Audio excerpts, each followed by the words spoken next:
Dear students, আজকে আমরা জন মেসফিল্ডের লেখা সি ফেভার কবিতাটি পড়তে চলেছি। জন মেসফিল্ড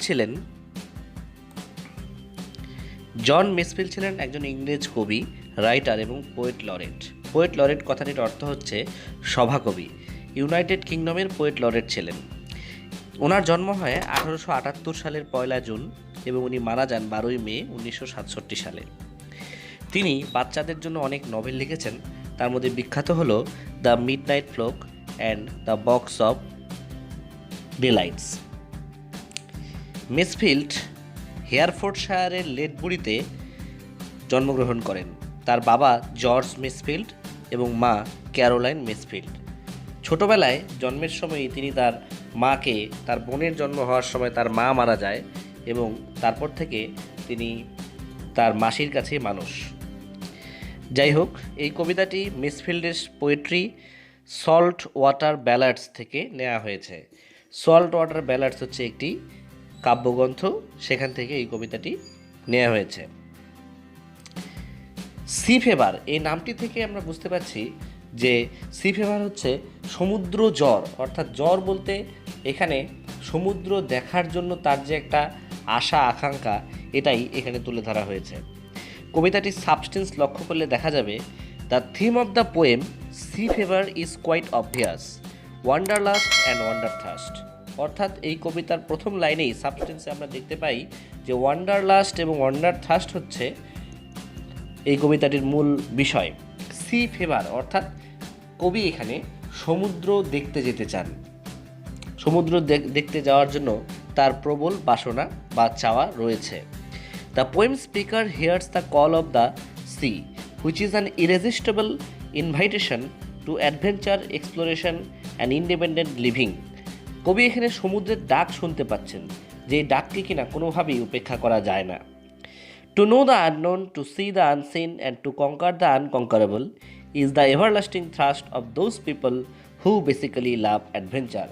যারা ফান আর অ্যাডভেঞ্চার লাভ করে, অর্থাৎ ফান আর অ্যাডভেঞ্চারকে যারা ভালোবাসে, তারা সবসময় চেষ্টা করে অজানাকে জানতে, অদেখাকে দেখতে এবং নতুন কোনো জায়গায় ভ্রমণ করতে।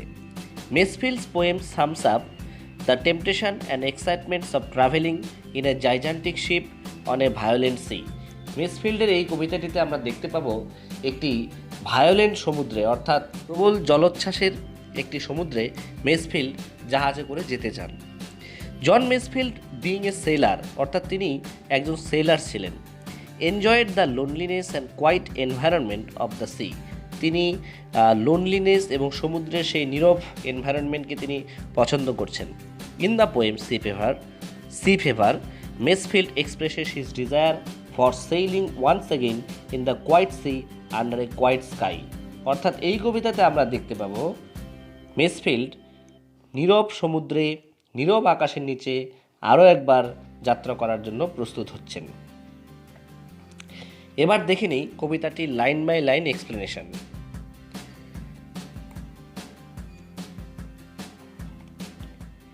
I must go down to the seas again. দেখো এখানে অ্যাগেইন কথাটা ব্যবহার করেছে, অর্থাৎ এই অ্যাগেইন কথাটা মানে হলো কবি নিশ্চয়ই এর আগে সমুদ্রে ভ্রমণ করেছেন। বলছে I must go down to the seas again to the lonely sea and the sky. অর্থাৎ এখানে to the lonely sea and lonely sky, এরকমটা আমরা বলতে পারি, to the lonely sea and lonely sky. আমি আবার যেতে চাই সেই সমুদ্রে, নির্জন সমুদ্র এবং আকাশের কাছে। And all I ask is a tall ship, আর আমি যা চাই একটা হচ্ছে লম্বা জাহাজ, and a star to steer her by. তার জাহাজকে চালিয়ে নেওয়ার জন্য কবি চাইছেন একটা লম্বা জাহাজ চাইছেন এবং সেটিকে চালনা করার জন্য একটি তারা চাইছেন যেটি তাকে স্টিয়ার করে নেবে। এখানে এই জাহাজটিকে, টল শিপটিকে হার দ্বারা প্রকাশ করা হয়েছে, অর্থাৎ আমরা দেখতে পাচ্ছি জাহাজের মধ্যে কোনো প্রাণ নেই, কিন্তু এই জাহাজটির মধ্যে জাহাজটিকে যেন একটি ফিমেলের সঙ্গে দেখা হয়েছে, তাই বলা যেতে পারে এই জাহাজকে তিনি এখানে পার্সনিফাই করেছেন।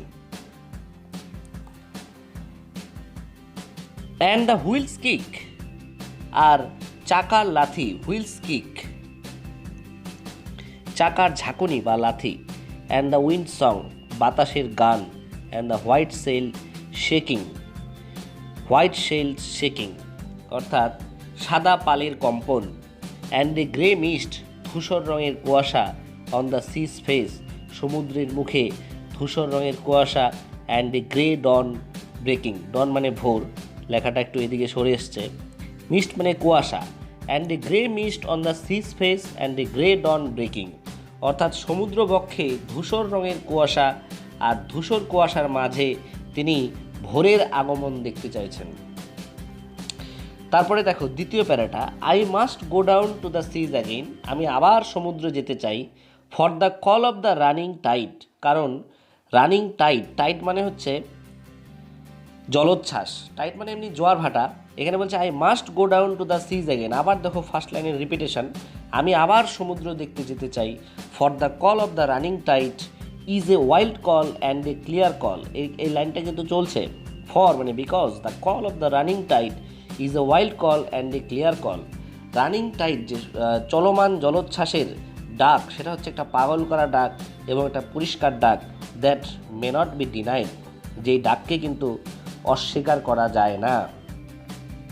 And all I ask is A Windy day, এবারে তিনি কি চাইছেন, all I ask is A Windy day, তিনি একটি ধূসর রঙের দিন চাইছেন, উইথ হোয়াইট ক্লাউডস ফ্লাইং, যেখানে সাদা মেঘ উড়ে বেড়াবে,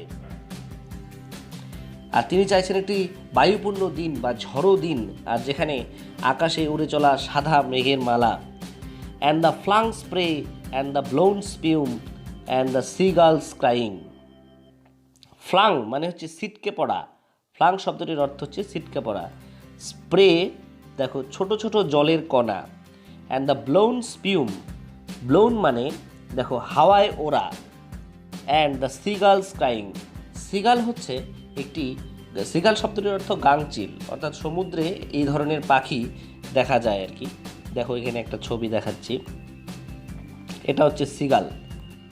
স্পিউম, স্পিউম শব্দটির অর্থ হচ্ছে উত্তাল সমুদ্রের ঢেউয়ে যে সাদা সাদা বুদবুদের সৃষ্টি হয় সেগুলোর কথা বলা হয়েছে, এক কথায় আমরা ফেনা বলতে পারি। তাহলে লাইনটির মানে, and the flung spray and the blown spume and the seagulls crying, অর্থাৎ কবি চাইছেন উৎক্ষিপ্ত জলকণাপুঞ্জ, বিক্ষিপ্ত ফেনারাশি ও চিৎকাররত শঙ্খচিলের দলকে। তার পরের প্যারাটা দেখো,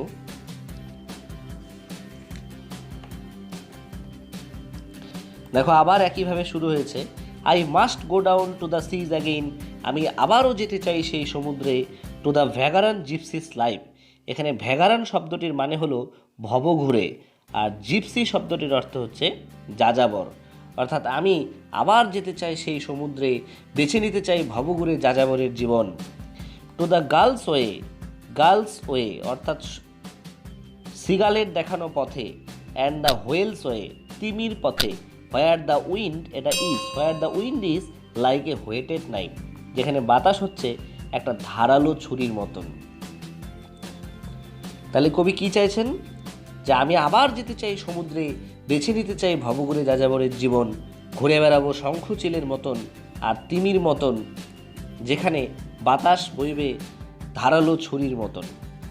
তাহলে কবি যেতে চাচ্ছেন, কবি বেছে নিতে চাচ্ছেন ভ্যাগারান জিপসিস লাইফকে, সেই সমুদ্রের দেখানো পথে আর তিমির দেখানো পথে তিনি যেতে চাইছেন, যেখানে বাতাস কীরকম থাকবে, ধারালো ছুরির মতন।